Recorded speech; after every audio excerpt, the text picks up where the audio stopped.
الحمدللہ وکفا والصلاة والسلام علی سید الانبیاء اما بعد اعوذ باللہ السمیع العلیم من الشیطان الرجیم بسم اللہ الرحمن الرحیم من جاء بالحسنۃ فلہ خیر منہا وہم من فزع یومئذ آمنون۔ ہر قسم کی حمد و ثناء اللہ تعالیٰ کی ذات والا صفات کے لیے جو سارے جہانوں کا خالق و مالک اور پروردگار ہے۔ لاکھوں کروڑوں درود و سلام آمین دلال پیکر حسن و جمال صاحب شرف و کمال پیغمبر بے مثال ساری کائنات کے سردار شفیع المذنبین رحمت للعالمین ساقی کوثر محشر شافی محشر ساقی کوثر حضرت محمد الرسول اللہ صلی اللہ علیہ وآلہ وسلم کی ذات والا صفات کے لیے۔ ناظرین، پہلے قبل اس کے کہ ہم اپنا ایک بیان شروع کریں، آپ سے چند ایک گزارشیں ہیں جو میں کرنا چاہتا ہوں۔ وہ یہ ہے کہ آپ سے مخاطب ہونے کا ہمارا کوئی ذاتی فائدہ نہیں ہے۔ ہم ایک مشن لے کے چلے ہیں اور وہ مشن یہ ہے کہ ہم بلا ناغہ ہر روز قرآن پاک کی چند ایک آیات ان کا ترجمہ اور تفسیر آپ کی خدمت میں پیش کریں اور پھر اس کو عام لوگوں کے سامنے پیش کر دیں، تو اس سے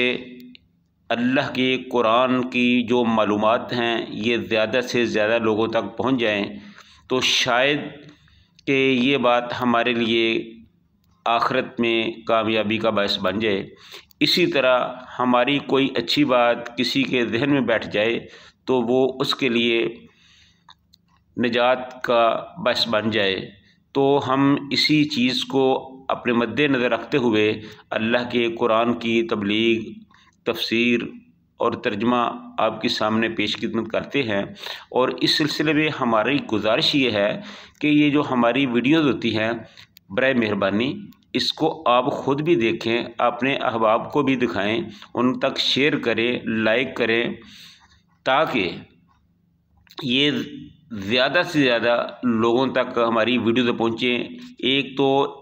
اللہ کا جو پیغام ہے وہ زیادہ لوگوں تک پہنچے گا، اور دوسرا یہ ہوگا کہ جو چینل ہے اس کی گڈ ول ہوگی۔ جتنا یہ چینل چلے گا اتنا ہی رب کا نظام جو ہے اس کی تبلیغ تشریح ہوگی۔ تو اس لیے ہماری آپ سے یہ گزارش ہوگی کہ آپ اس چینل کو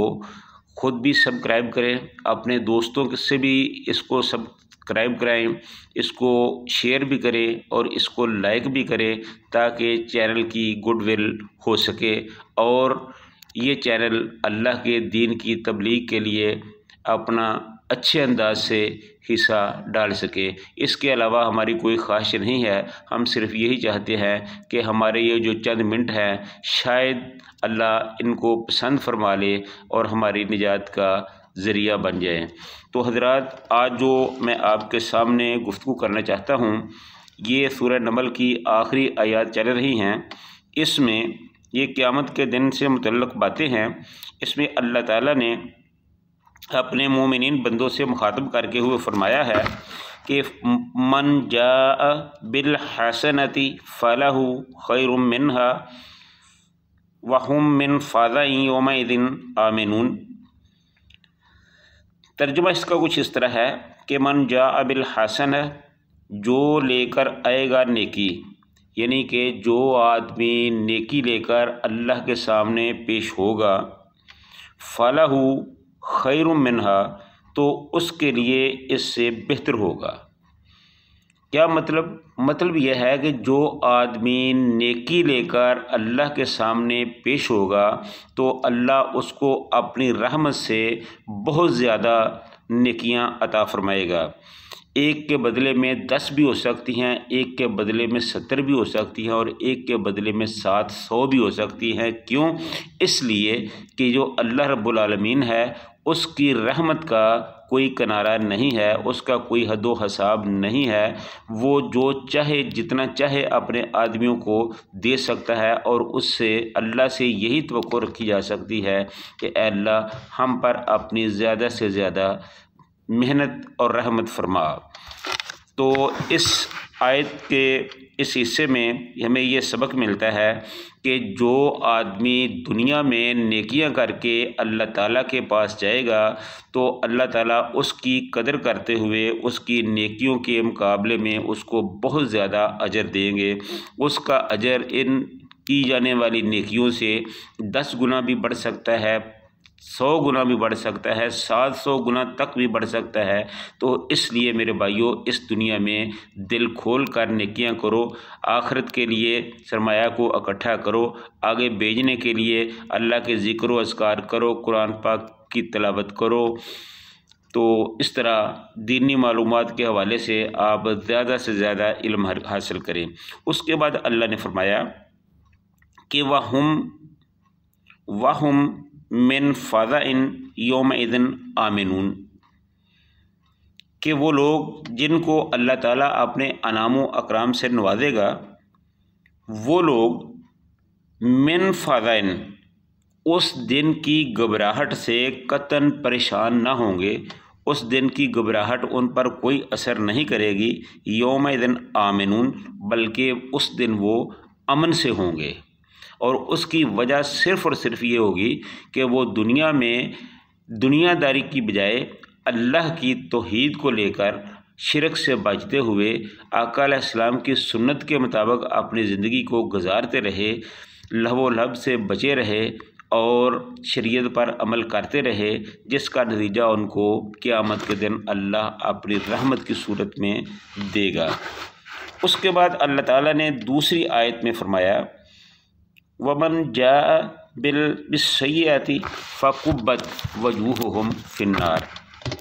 وَمَنْ جَاءَ بِالسَّيِّئَةِ، اور جو اللہ کے حضور برائیاں لے کر گیا، بدیاں لے کر گیا،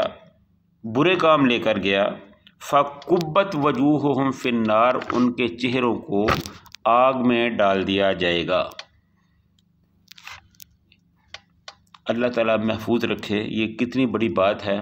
یہی وہ وقت ہے کہ اللہ ہمیں بار بار کہہ رہا ہے کہ گناہوں سے بچو، میری توحید کا اقرار کرو، سنت کو اپناؤ، شریعت کی پیروی کرو، انبیاء علیہ السلام کی تعلیمات کو اپنے سینے سے لگاؤ۔ لیکن جو لوگ اس چیز کو بھول ہی چکے ہیں، انہیں پتہ ہی نہیں ہے کہ نیکی کیا ہے، نیکی کیسے کرنی ہے، نیکی کا کیا اجر ہے، وہ تو اس طرف سوچتے ہی نہیں ہیں۔ تو پھر جو ایسے لوگ ہیں، وہ لوگ ہوں گے، ان کا حال بھی یہ ہوگا کہ وَمَنْ جَاءَ بِالسَّيِّئَةِ فَكُبَّتْ وَجُوهُهُمْ فِي النَّارِ، کہ ایسے لوگوں کے چہرے جو ہیں ان کو اوندے منہ کر کے جہنم میں ڈال دیا جائے گا۔ هَلْ تُجْزَوْنَ إِلَّا مَا كُنْتُمْ تَعْمَلُونَ، اور یہ جو عذاب ہوگا، یہ جو بدلہ ہوگا، یہ کوئی فالتو میں نہیں ہوگا، خام خواہ میں نہیں ہوگا، بلکہ یہ ان چیزوں کا بدلہ ہوگا جو یہ لوگ دنیا میں کرتے رہے۔ یہ جو منافق، کافر، مشرک دنیا میں غلط حرکات کرتے رہے، غلط اعمال کرتے رہے، نیکی سے اپنی جان چھڑاتے رہے، رحمان کی شریعت، پیغمبر کی شریعت، اسلام، قرآن، ان سب چیزوں سے منہ موڑتے رہے، اعراض کرتے رہے، ان سے دور بھاگتے رہے، تو ایسے لوگوں کا جو انجام ہے بالآخر وہ جہنم ہوگا۔ تو ان کے جو چہرے ہیں ان کو اوندے منہ کر کے جہنم میں ڈال دیا جائے گا، اور یہ وہ معاملہ ہوگا، یہ کوئی ان پر زیادتی نہیں ہوگی، بلکہ ان کے اعمال جو وہ دنیا میں کرتے رہے ہیں یہ ان کا بدلہ ہوگا۔ چونکہ اللہ تعالیٰ ان سب چیزوں کو جانتا ہے، تو اللہ تعالیٰ اپنی جانکاری کی وجہ سے ان سب لوگوں کو اوندے منہ کر کے جہنم میں ڈال دیں گے، اور یہی ان کا انجام ہوگا۔ تو اللہ تعالیٰ سے دعا ہے کہ اللہ تعالیٰ ہم سب مسلمانوں کو قرآن پاک پر عمل کرنے کی توفیق عطا فرمائے، نبی پاک صلی اللہ علیہ وسلم کی پیاری سنت کو سینے سے لگانے کی ہمت عطا فرمائے، اللہ رب العالمین کی توحید کو اپنانے کی ہمت عطا فرمائے۔ وآخر دعوانا ان الحمد للہ رب العالمین۔